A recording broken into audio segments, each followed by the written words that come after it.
मैं आज आपको अपनी पर्सनल एक टेस्टमनी बताता हूँ। आपको आइडिया नहीं है कितनी पावर परमेश्वर के वचन में है। एक स्क्रिप्चर में इतनी पावर है कि आपकी जनरेशंस को बदल सकता है यीशु के नाम में। जब मैं और मेरी वाइफ हम लोग मिनिस्ट्री में आए, हम लोग बहुत कर्जों के अधीन थे। बैंक के लोग कॉल करते थे और एक दिन मैं वचन पढ़ रहा था। रोज हमें बैंक से कॉल आते थे। एक दिन मैं वचन पढ़ रहा था और मैं इफिसियों की पुस्तक, I was reading the book of Ephesians, इफिसियों की पुस्तक पढ़ते पढ़ते I stopped on verse 3. I could just read 2 scriptures and as I read verse 3, I could not read any further. And it said, और उसमें लिखा था, "Blessed be the God and Father of our Lord Jesus Christ, who has blessed us with every spiritual blessing in the heavenly places in Christ." क्या लिखा है वो देगा या लिखा है दे दी है? दे दी है।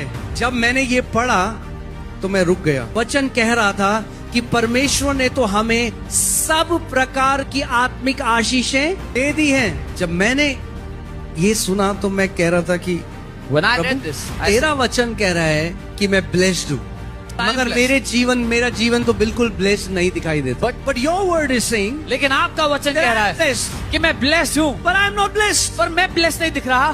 प्रॉब्लम ये है कि मैं परमेश्वर के वचन पर विश्वास नहीं करता। मैं अपनी परिस्थितियों पर विश्वास करता हूँ, मैं अपनी फीलिंग्स पर विश्वास करता हूँ, पर परमेश्वर का वचन जो सत्य है मैं उस पर विश्वास नहीं करता। तो मैंने एक कमिटमेंट किया, एक निर्णय लिया that I am gonna believe what God's word says about me, whether I feel it or I don't feel it। यीशु ने कहा स्वर्ग और पृथ्वी टल जाएगा मगर मेरे वचन के एक बिंदु भी न टलेगा वचन का। Just because it is written in the word does not mean it will happen with you automatically। परमेश्वर का देना एक चीज है, आपका उससे विश्वास से ग्रहण करना दूसरी चीज है। जैसा वो अपने पुत्र को भेज चुका है वैसे ही वो आपको सारी आशीषों से आशीषित कर चुका है। जैसे आपने उसके पुत्र को ग्रहण किया वैसे ही आपको इस सत्य को भी ग्रहण करना है। तो मैंने क्या किया, हर रोज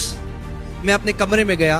पहले दिन 3 घंटे मैंने परमेश्वर से भीख नहीं मांगी, मैंने किसी दोस्त से भीख नहीं मांगी, मैं किसी इंसान के पास नहीं गया हाथ फैलाने, मैं परमेश्वर के वचन के पास गया। मैंने अपने कमरे के आगे अपनी बाइबल को खोला, इफिसियों 1:3 के आगे खोला और मैं बार बार उसको अपने आप को बोलने लगा। And I said it to me again। और मैंने अपने आप से कहा, to me again। फिर से कहा, और मैं अपने आप से कहता रहा। I kept saying it to myself। I said I am blessed। मैं धन्य हूँ। Not because I feel blessed। क्योंकि मुझे फील होता है। Not because I have money in my account। इसलिए कि अकाउंट में पैसा। I am blessed। मैं ब्लेस्ड हूँ। Because God says I am blessed। परमेश्वर कहता है मैं ब्लेस्ड हूँ। And I am what God says I am।